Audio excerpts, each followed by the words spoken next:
El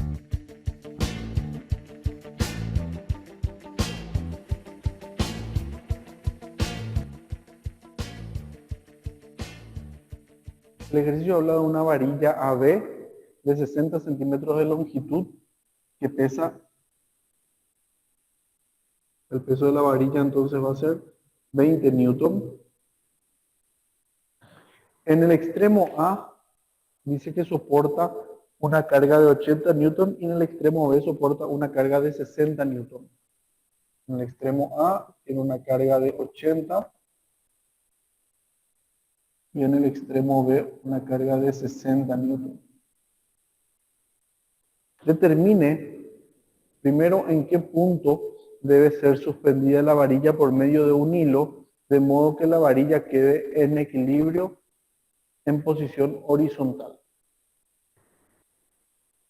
Tenemos entonces la varilla de 60 centímetros y 20 newton de peso, las cargas que hay en los extremos A y B, 80 y 60 respectivamente, y lo que buscamos es en qué punto de la varilla tendría yo que colocar un hilo, una cuerda, lo que sea, que le va a sostener a la varilla y le va a unir al techo o de donde se cuelgue, para que su equilibrio sea en la posición horizontal. Como esta fuerza es mayor a esta, igual tenemos también el peso en el medio, ¿verdad? Si yo cuelgo del medio, esto va a tender a girar de este lado por el desequilibrio que produce esta carga de 80 y esta carga de 60, o con respecto a esta carga de 60. Entonces, ¿qué yo tengo que hacer? Para reducir el momento que produce esta carga de 80 newton, le voy a acercar, porque el momento producido por esta carga va a ser mayor. Si pongo en el medio, las distancias son iguales, pero esta fuerza hace más momento que esta. Entonces, yo lo que voy a hacer es acercar un poco mi punto de apoyo al extremo A, de manera a disminuir su momento y a la vez voy a estar aumentando el momento de la fuerza de 60 newton. Entonces, quiero saber en qué punto tengo que unir a través de una cuerda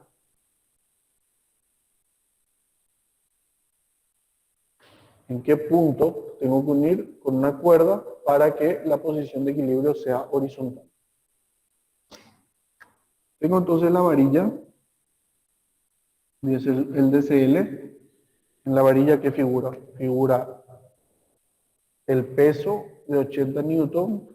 Realmente sería la tensión en la cuerda, pero esa tensión, si hago un diagrama del cuerpo libre, esa tensión va a terminar siendo igual al peso, ¿verdad? Entonces, podemos dejar en el peso, o si no, también pueden incluir dentro del diagrama el bloque de 80 newton. Es una carga en realidad, ni siquiera sabemos qué es. Tenemos también la de 60 newton. Tenemos el peso de la barra, que es 20 newton, el peso de la varilla.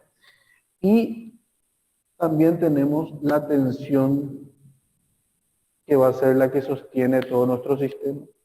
Por supuesto, podemos calcular muy fácilmente cuánto tiene que valer esa tensión, porque a través de la sumatoria de fuerza en el eje Y, vemos que esa tensión es la que tiene que sostener todo el peso de la varilla y de sus cargas.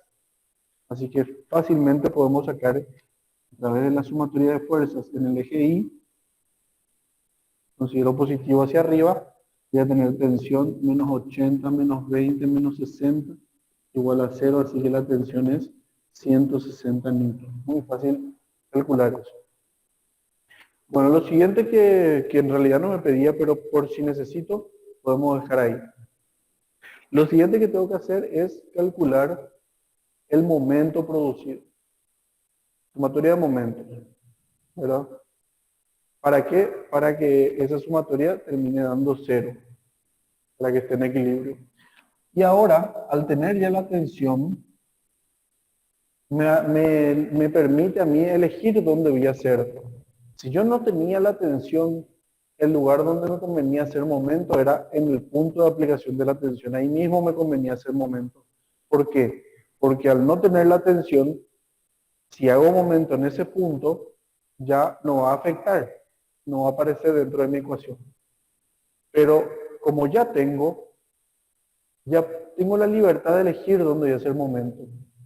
Y para mí, creo, como la distancia está dada con respecto al extremo A, voy a hacer momento en el punto A. De esa manera, ya las distancias van a ser muy, pero muy fáciles de calcular. Voy a hacer entonces la sumatoria de momentos con respecto al punto A en sentido positivo. En sentido antihorario positivo. Bueno, entonces me fijo cómo giran las fuerzas para llegar hasta el punto A. La tensión con la flecha coincidente con la punta de mi lápiz gira en sentido antihorario, así que va a ser positivo. Va a ser entonces la tensión positivo por la distancia, y esa distancia es la que yo quiero calcular, la distancia X. La fuerza de 20, que sería el peso de la varilla, gira en sentido horario, así que va a ser negativo, menos 20. Y la distancia va a ser la mitad de la longitud de la varilla. La varilla medía 60 centímetros, entonces va a ser 30 centímetros, que en metros sería 0,3. Así que vamos a hablar de las unidades de medida. Por último, la fuerza de 60, que es la carga que está en la derecha, gira en sentido horario también, por eso ya coloqué el negativo. Va a ser 60 por la distancia, que es la longitud de la varilla, que es 60 centímetros. Entonces va a ser 60 por 0,6. Y eso me tiene que dar 0. Bueno, yo tengo la tensión que es 160 por X, y estos dos voy a pasar al otro lado sumando. Va a ser 6 más 36. Entonces 160, X va a ser igual a 42. Quiere decir que X va a ser 0,2625 metros, que sería equivalente a 26,25 centímetros. O sea, esa distancia del extremo A tiene que estar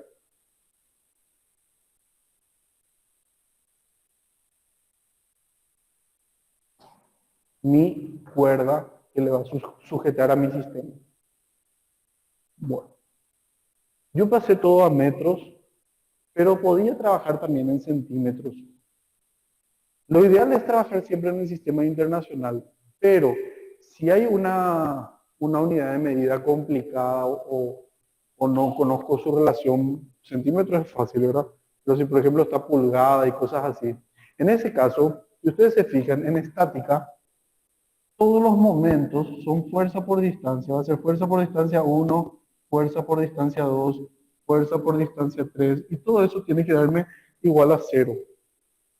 Quiere decir que las unidades de medida, lo importante dentro de mi ecuación en estática es que todas las fuerzas estén en la misma unidad, sea kilogramo fuerza, sea newton, sean dinas.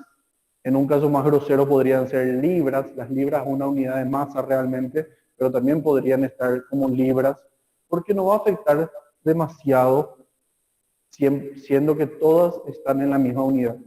La distancia pasa lo mismo, puedo poner todo en centímetros, puedo poner todo en metro, puedo poner todo en pulgadas, ¿verdad? Mientras estén todos en la misma unidad de medida, no va a afectar en nada. Lo importante es que coincidan la unidad de medida de las fuerzas y la unidad de medida de las distancias, y se va a mantener el equilibrio dentro de la ecuación, dimensionalmente hablando. También podía haber hecho, sin hallar la tensión, podía haber hecho momento en cualquier otro punto de la barra. Si por ejemplo hago momento en este punto, vamos a llamarle C, el punto C, el punto donde vamos a estar calculando, o sea, donde vamos a estar colocando la tensión.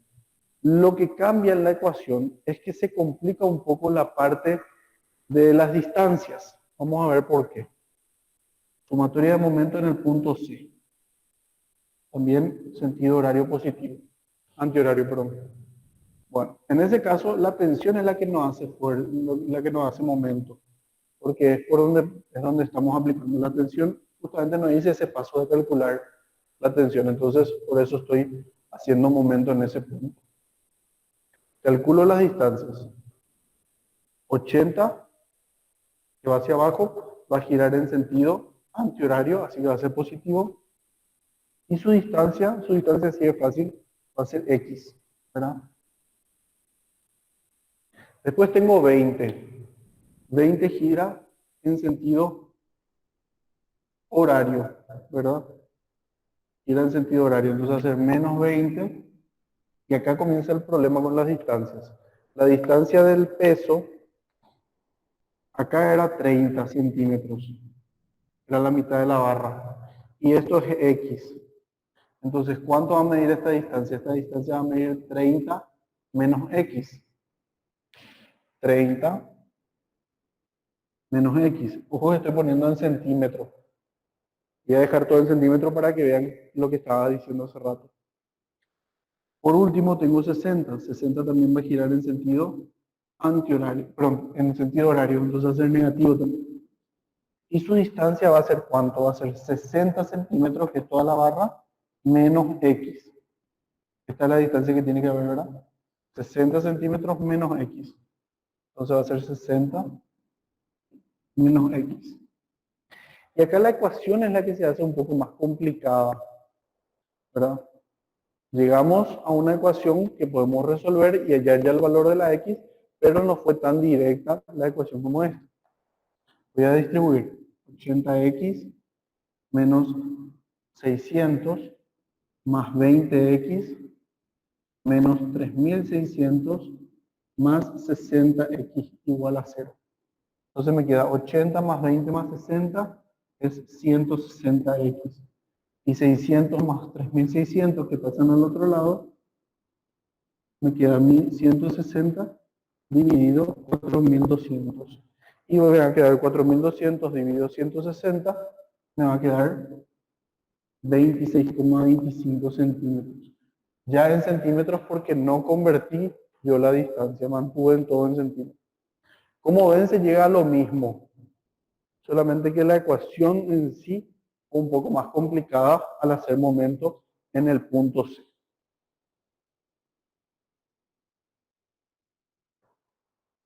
El ejercicio dice, una escalera homogénea de 6 metros de longitud y 500 newton se encuentra apoyada en un suelo áspero cuyo coeficiente de rozamiento es 0,4. Su extremo contra la pared, que es lisa, determine el mínimo ángulo que la escalera puede formar con el suelo antes de que esté por deslizar. El mínimo ángulo que la escalera puede formar con el suelo antes de estar a punto de deslizar. Entonces, básicamente lo que nos da el sistema es una escalera apoyada en el suelo que es áspero y en la pared vertical que es lisa.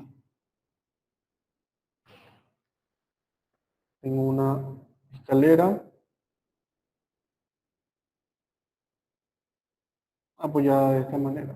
Y lo que nos pide es el ángulo que puede formar justo antes de estar en movimiento inminente.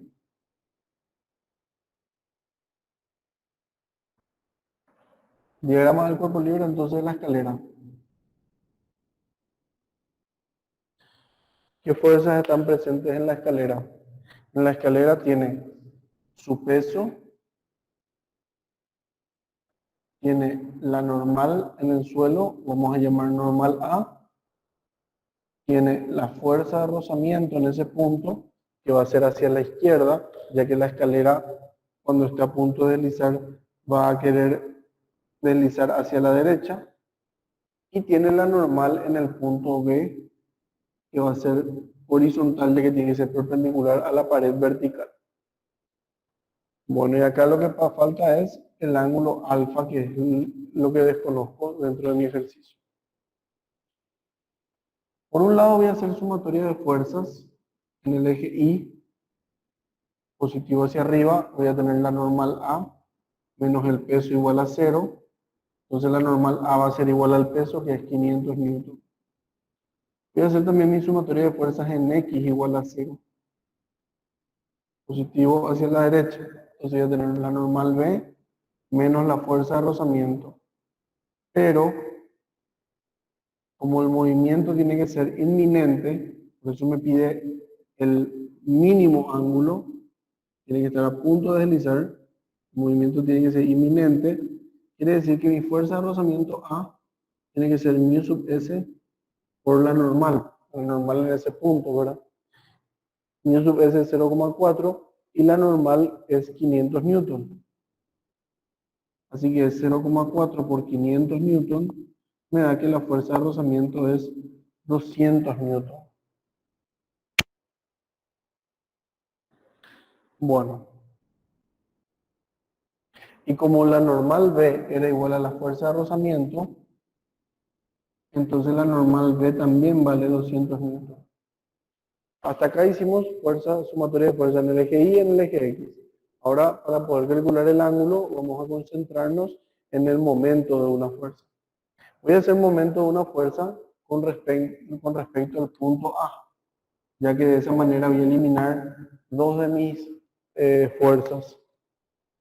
Entonces voy a hacer sumatoria de momentos con respecto al punto A igual a 0. Giro es antihorario positivo. Bueno, lo que tengo que calcular es qué momento produce el peso y qué momento produce la normal B, porque ellas dos pasan por el punto A, entonces no generan momento.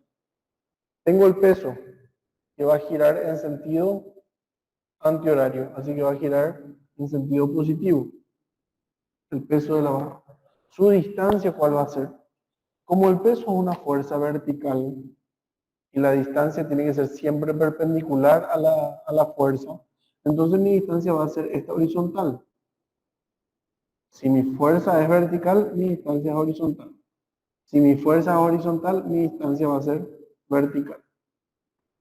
Entonces, ¿cómo calculo esta distancia horizontal? Esta distancia horizontal dentro de este triangulito que se forma acá es el cateto adyacente al ángulo alfa. ¿Y cuál es la hipotenusa? La hipotenusa es la mitad de la escalera donde está ubicada el peso. Si mi escalera tiene 6 metros, la mitad va a ser 3. Así que esta distancia del peso va a ser hipotenusa por coseno de alfa. ¿Por qué coseno? Porque es el cateto adyacente a alfa. Entonces va a ser 3 por coseno de alfa. Por otro lado, mi fuerza, que es la normal en este punto, que ya sé que vale 200 newton, es una fuerza horizontal. Entonces, ¿cuál es la distancia de este punto a la horizontal? Sería esto. Esa es la distancia. Y esa distancia es un segmento vertical, que es perpendicular. Ahora, ese ángulo alfa también se ve acá, por alterno interno. O sea que esta distancia es el cateto opuesto a alfa. Opuesto. Cateto opuesto. Donde la hipotenusa es toda la longitud de la escalera, que mide 6 metros. Así que la normal B va a estar multiplicada por la distancia que va a ser la hipotenusa, que es 6, por el seno de alfa, ya que es el cateto opuesto. Lo que nos falta es determinar qué signo tiene ese momento. Tengo la normal B que gira en sentido hasta el punto A. Hasta el punto A, hasta ubicarse en el punto A. Gira en sentido horario, por lo tanto es negativo su momento. Bueno, yo conozco el peso, es 500 newton, y conozco la normal B, que es 200, así que puedo reemplazar 500 por 3 coseno de alfa, 200 por 6 seno de alfa, paso sumando eso, ¿verdad? Entonces me queda 1500 coseno de alfa es igual a 1200 seno de alfa. De ahí hago en cruz 1500 dividido 1200 y seno sobre coseno, que va a ser tangente de alfa. Entonces tangente de alfa me queda 5 cuartos. Y de ahí puedo ya calcular el valor del ángulo alfa pasando tangente al otro miembro y el mínimo ángulo que puede tener la escalera con el suelo antes de querer deslizar es 51 grados, 20 minutos, 25 segundos. Si disminuyo más ese ángulo, si formo por ejemplo 50 grados, entonces la fuerza de rozamiento superaría su máximo valor y ya estaría deslizando la escalera. Si aumento ese ángulo, no habría ningún problema. Si le pongo con una inclinación de 55 o de 60 grados, el rozamiento no va a llegar a su máximo valor, por lo tanto la escalera no va a querer deslizar.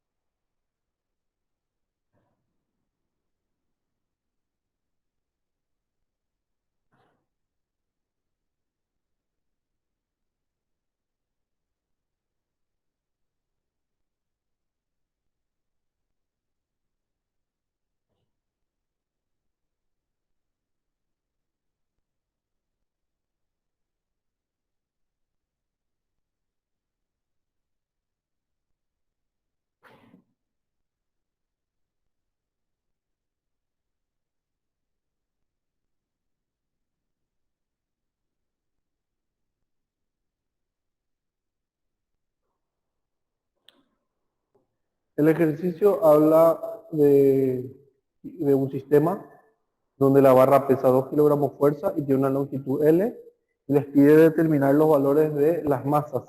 En realidad, las masas, no los pesos, 1, 2 y 3.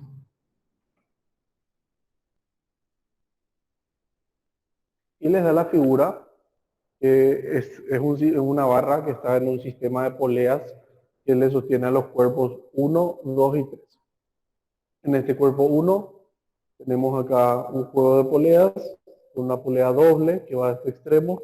Luego la misma cuerda, toda la misma cuerda, rodea todas estas poleas y va nuevamente a la barra a 3/4 del extremo izquierdo. Después el cuerpo 2 y el cuerpo 3 están también sometidos o sostenidos, mejor dicho, en el extremo izquierdo, también con un juego de poleas.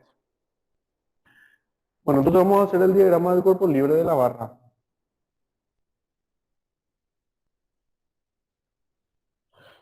Separamos a la barra de su sistema. Podemos incluso incluir a la polea doble para facilitar un poco el tema de las tensiones. No va a ser necesario calcular la tensión o la fuerza que hay en la articulación que une la polea doble con la barra. Si es que yo ya le uno a la polea doble, va a pasar a ser una fuerza interna. Entonces facilita un poco más. Bueno, ¿qué tengo acá como fuerzas? Primero que nada, el peso de la barra en la mitad misma. Tenemos también una tensión 3 o una fuerza 3, como quieran llamarle. Acá no tenemos una cuerda, entonces va a ser tensión 3. Tenemos la tensión 2. Tenemos la tensión 1. La tensión 1 es la que le rodea a la polea móvil, perdón, a la polea doble, mejor dicho, no es móvil en este caso. Y también viene y se ubica a 3/4 del extremo derecho. Es la misma tensión la que hace todo ese trayecto, es la misma cuerda la que va recorriendo todo ese trayecto. Bueno, estas serían las fuerzas que hay dentro de mi barra. Las tres tensiones y el peso de la barra. Las tensiones, podemos hacer diagramas del cuerpo libre de cada bloquecito, pero las tensiones van a ser igual a sus pesos básicamente, porque si yo hago el diagrama del cuerpo libre del bloque 1, va a ser tensión 1 y peso 1. Entonces, de la sumatoria de fuerza en I va a quedarme que la tensión 1 y el peso 1 son iguales. Ya que la tensión va a ser la masa de ese cuerpo por la gravedad. Lo mismo podemos hacer con los 3. Para evitarnos ese trabajo ahora mismo, vamos a dejar en que la tensión 2 va a ser la masa 2 por la gravedad y la tensión 3 va a ser la masa 3 por la gravedad. Pero es un análisis muy sencillo de cada DC. Vamos a concentrarnos ahora en la barra. Para poder hablar con más propiedad, vamos a dar nombres a los puntos de la barra. Yo creo que con ese punto ya va a ser suficiente. No conocemos el ancho de la barra, así que no nos da el problema, así que vamos a suponer que es lo suficientemente fino, o fina, mejor dicho, la barra, como para despreciar. Y en ese caso, a la vez, vamos a poder despreciar el radio de esta polea. Así que para nosotros, básicamente, van a ser fuerzas alineadas, todos a la línea de la barra. ¿Por qué no nos da el espesor? Si nos daba el espesor, podíamos considerar sin problema el espesor que tenía, o el radio que tenía la polea, para poder reconocer exactamente el momento que iba a producir cada una de estas tensiones. Ahora mismo vamos a considerar que es despreciable eso y termina siendo todo, que está todo alineado. Por lo tanto, no va a producir momento con respecto al punto A, porque pasa por el punto. Entonces, con respecto al punto A, las únicas fuerzas que hacen momento son el peso de la barra y esta tensión 1. Porque la tensión 2, la tensión 3 y estas dos tensiones están pasando por el punto A. Así que me va a venir bien hacer momento en el punto A. Voy a hacer entonces la sumatoria de momentos en el punto A y voy a considerar sentido positivo antihorario. Entonces, como dijimos, estas dos tensiones no producen momento porque pasan por el punto A. Estas dos tensiones tampoco. Me queda la tensión 1 con la flecha hacia arriba, entonces la punta de mi lápiz también hacia arriba. Giro por el camino más corto, que es este, y es sentido antihorario, así que va a ser positivo. ¿Qué distancia hay desde tensión 1 hasta el extremo izquierdo? L sobre 3. Perdón, 3 cuartos L, disculpen. Entonces va a ser T1 por 3 cuartos L. Tenemos también el momento producido por el peso de la barra. El peso de la barra está a la mitad mismo, gira en sentido horario. Entonces va a ser el peso de la barra por L sobre 2 negativo, porque el sentido es horario, ¿verdad? Entonces va a ser menos el peso de la barra por 1 medio L, igual a 0. De ahí yo ya puedo pasar esto al otro lado, sumando. De esa manera L ya se simplifica. Yo conozco el peso de la barra, 2 kilogramos fuerza. 2 kilogramos fuerza es 19,6 newton. Pueden dejar en kilogramos fuerza, no hay mucho inconveniente. Si dejo en kilogramos fuerza, entonces todas las tensiones van a estar en kilogramos fuerza, ¿verdad? Entonces voy a reemplazar ya. Y voy a pasar este 3 cuartos al otro miembro. Entonces va a quedarme 19,6 por 1 medio por 4 tercios, ya que paso dividiendo el 3 cuartos. Entonces 19,6 por 4 tercios, dividido 2, me queda 13,0607, ya redondeando. 13,07 newton. Esa es mi tensión 1. Pero como la tensión 1 es igual a masa por gravedad, entonces dividido entre 9,8 y me queda 4 tercios kilogramos fuerza, 1,33. Pero para no perder exactitud, dejamos en 4 tercios kilogramos fuerza. Esa es la masa 1. Yo puedo hacer momento en otro punto. Por ejemplo, podría elegir momento en este extremo. Y de esa manera lo que voy a poder calcular es la tensión 2. ¿Por qué? Porque la tensión 3 pasaría por este punto. Estas dos tensiones también pasan por este punto. Y los que producen momento son tensión 2, el peso de la barra, y tensión 1. Tensión 1 ya tengo, peso de la barra también, entonces me quedaría solamente la tensión 2 como incógnita. puedo hacer momentos. Yo les había dicho en la clase pasada que de un DCL se pueden sacar hasta 3 ecuaciones. Entonces yo puedo hacer más de un momento si me sirve. Ahora, ¿qué es más fácil? ¿Hacer sumatoria de fuerzas o sumatoria de momentos? Y normalmente la sumatoria de fuerzas suele ser más fácil y más incluso en un ejercicio así, donde todas las fuerzas son verticales y horizontales. Entonces ni siquiera hay que descomponer una fuerza. Así que realmente va a ser una mala decisión o más complicada la decisión si elijo hacer momentos. Voy a hacer sumatoria de fuerzas. Haciendo sumatoria de fuerza en el eje Y, tomando positivo hacia arriba, voy a tener tensión 1 más tensión 2 menos el peso de la barra. Tensión 1 más tensión 2 menos el peso de la barra igual a 0. Yo ya tengo tensión 1, también tenía el peso de la barra, así que la tensión 2 va a ser 19,6 menos 13,07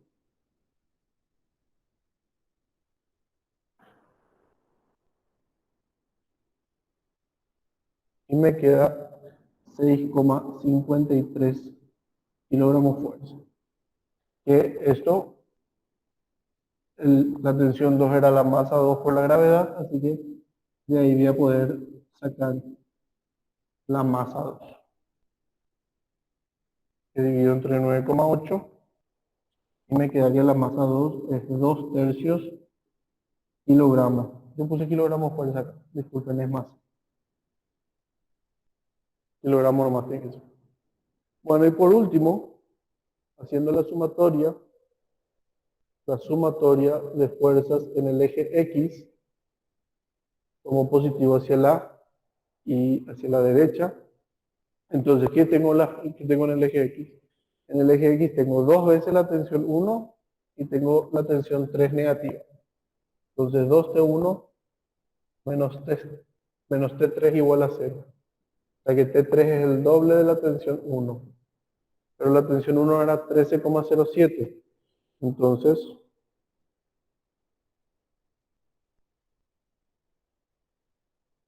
el doble de eso sería 26,13. Gracias. Y finalmente la tensión 3, que es masa 3 por gravedad, paso dividiendo 9,8 y ya me queda la masa 3, que es 8 tercios kilogramos.